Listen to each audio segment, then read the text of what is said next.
Évangile de Jésus-Christ selon saint Jean 1, 1-18. Au commencement était le Verbe, et le Verbe était auprès de Dieu, et le Verbe était Dieu. Il était au commencement auprès de Dieu. C'est par lui que tout est venu à l'existence, et rien de ce qui s'est fait ne s'est fait sans lui. En lui était la vie, et la vie était la lumière des hommes. La lumière brille dans les ténèbres, et les ténèbres ne l'ont pas arrêtée.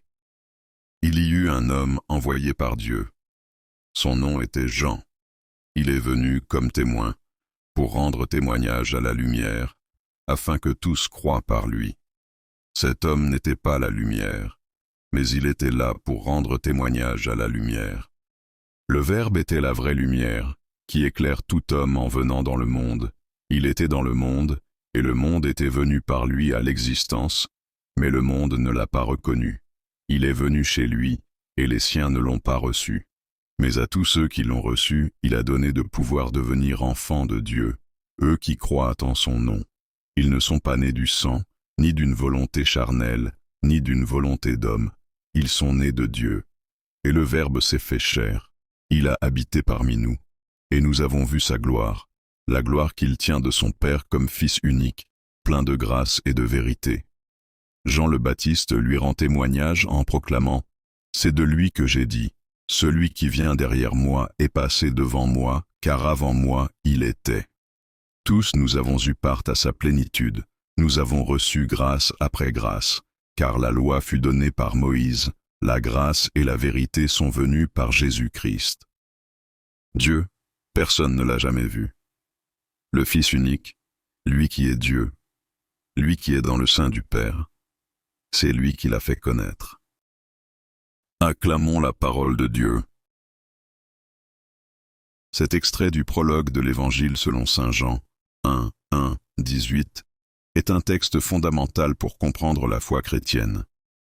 Il met en lumière la nature divine et humaine de Jésus-Christ, le Verbe, ou Logos en grec, qui est à la fois Dieu et médiateur entre Dieu et les hommes. Résumé du texte. 1. Le Verbe divin. Le texte commence par affirmer que Jésus, le Verbe, est éternel, divin, et créateur de tout ce qui existe. Il est la source de vie et de lumière pour l'humanité. 2. La lumière dans les ténèbres. Le Verbe est venu illuminer un monde marqué par les ténèbres du péché et de l'incompréhension, mais ces ténèbres n'ont pas pu l'éteindre. 3. Le témoignage de Jean-Baptiste. Jean-Baptiste a pour mission de préparer les cœurs et de rendre témoignage à cette lumière. 4. L'accueil du Verbe. Bien que le Verbe soit venu dans le monde qu'il a créé, beaucoup ne l'ont pas reconnu. Cependant, ceux qui l'ont reçu deviennent enfants de Dieu. 5. L'incarnation. Dieu s'est fait homme en Jésus-Christ, révélant sa gloire, sa grâce et sa vérité. Par lui, nous avons accès à une plénitude de vie spirituelle. Enseignement pour aujourd'hui. 1. Jésus, source de vie et de lumière. Ce texte nous invite à reconnaître Jésus comme la lumière qui éclaire nos vies, particulièrement dans les moments d'obscurité. Cela nous rappelle que Dieu est toujours présent pour nous guider, même lorsque nous faisons face à des épreuves ou des doutes. 2. L'accueil du Christ.